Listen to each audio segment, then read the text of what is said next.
Hi, my name is Nick Smith, and I wanted to talk about business intelligence and give a brief history about where we've been, where we are now, and where we're going.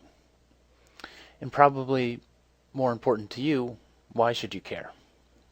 So, what is business intelligence? Well, I took a look at the Wikipedia page, and the definition of business intelligence was pretty long.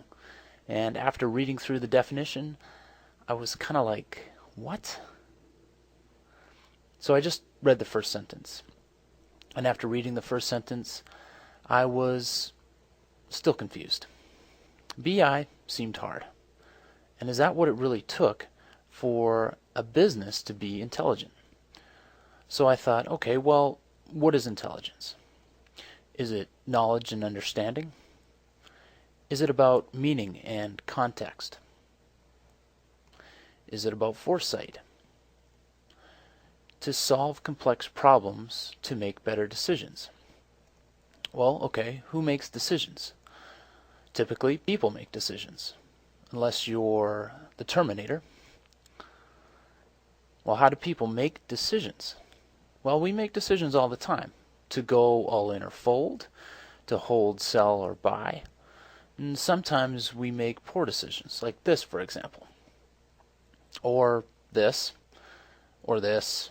And there were some movies that probably we could have done without. You kind of get the picture. So intelligence was all about decisions, and decisions were made by people. Well, what makes a good decision? Well, how about information?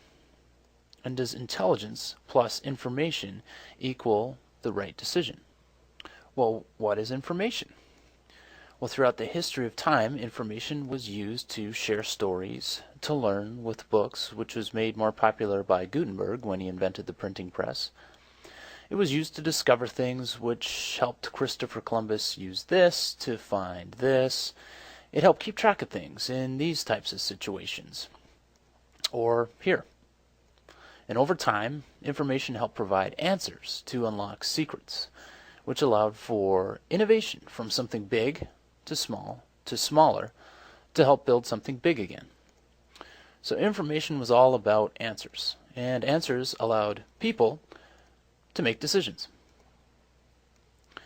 But how did business people get answers? Well, they had something called data. Not that data, they had business data about people, products, and about places. They also had questions. Which products are the best? How are my sales performing? And how are my people doing? But before they could get the answers, they needed insight into the data.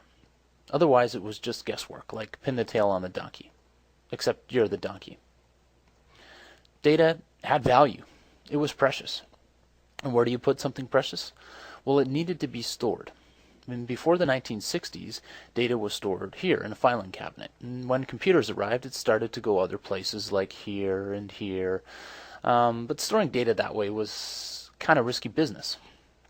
And it was difficult to manage. Eventually, data would be stored in something that looked like this, which they called a database, which was invented by Edgar Codd in 1969, which is about the same time we landed on the moon. So the database provided a way to store business data about people, about products, and about places. But it wasn't that straightforward. To get the data in here required a lot of expertise, and the business needed a way to enter data. And then in the 1970s, business applications were created. And so was Disco.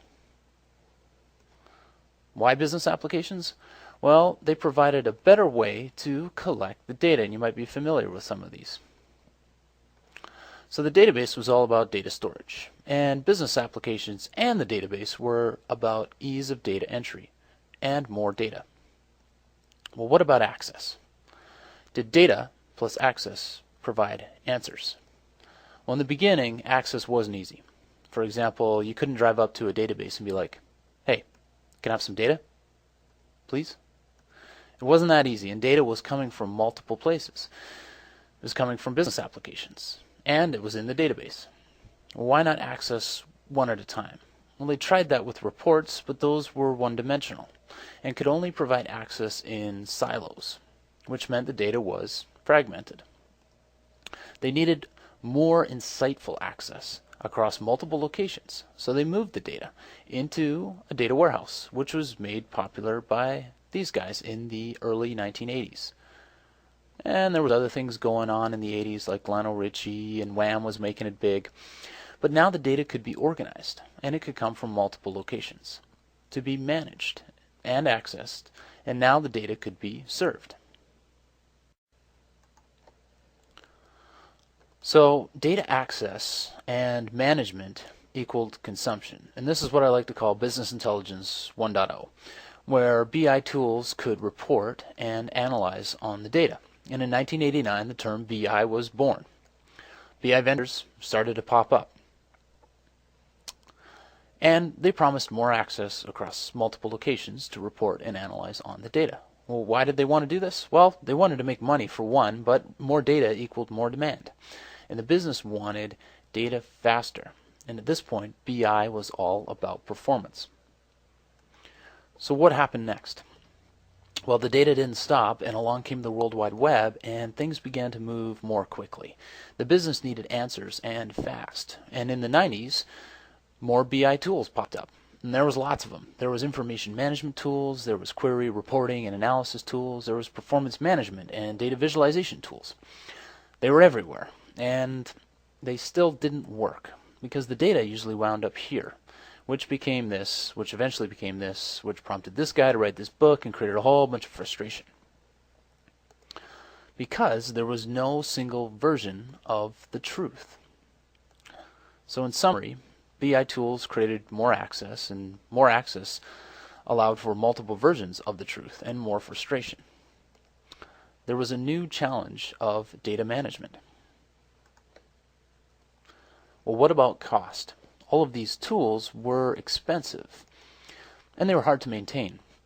The BI vendors needed a way to offer more functionality at a reduced cost. So this is when the BI platforms emerged, and that led to acquisitions. And all of these vendors mostly wound up here. And this is what I call Business Intelligence 2.0, where there were more BI tools, more BI functionality, offline and online access, and market consolidation. And at this point, business intelligence was a top priority. It was big time. It was bigger than LeBron James. But it still didn't work. Something was broken. Kind of like Charles Barkley's golf swing.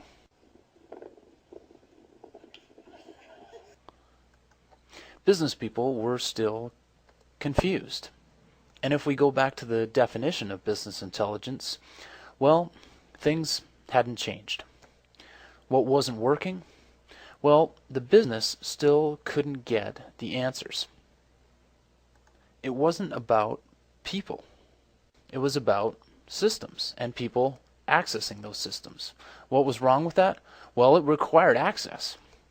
Who provided access? Well, typically it was IT. And what happens when 80% of the people call IT for data? A lot of frustration. Why not go around IT? Well, the BI tools were not intuitive, and business people didn't have the time. It was about intuitive access and timeliness of data. BI was about usability, turning data into the right format so it could be easily consumed by more people and easily managed by IT. But it wasn't just about the data that was in here. There was unstructured data. What's the difference? Well, unstructured data came from places like blogs and wikis and emails. It came from documents and presentations and videos, and there was a lot of it. So BI was all about getting the right data at the right time to the right person. And BI needed to be people-centric, where you're in the middle and you have access to the right information, and IT can provide access to more people. The old school way of doing BI didn't work because people make decisions, not systems. It was time for a change. The BI of the 90s was iced out. Business people needed to do more to collaborate, to search, and communicate about their questions and their answers, and drive innovation. Well, today there are new pressures. There's an economic crisis. But times are changing, and BI can work the way that you do to provide better insight and better decisions for more people and drive innovation. How can you get it? Well, you already have it. Follow the new BI conversation here. Thanks for listening.